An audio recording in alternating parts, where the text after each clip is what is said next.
Bakal calon wali kota Medan dari Partai Nasdem, Riko Waas mendaftar Pilkada 2024 di KPU Medan pada hari ini. Sebelum mendaftar, Riko menggelar pertemuan bersama partai politik pendukung untuk berdiskusi dan memberikan semangat kebersamaan.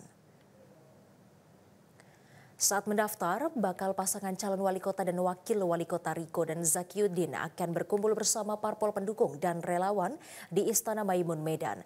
Riko menyebut memilih Istana Maimun untuk menjadi pertemuan awal sebab merupakan ikon di kota Medan yang memiliki sejarah panjang tentang sebuah kebudayaan Melayu.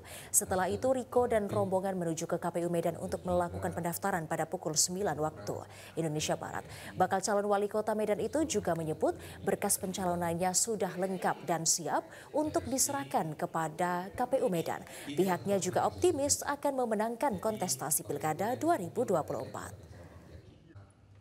Kalau 1000 kita tidak mau, jadi akan kita menangkan pertarungan.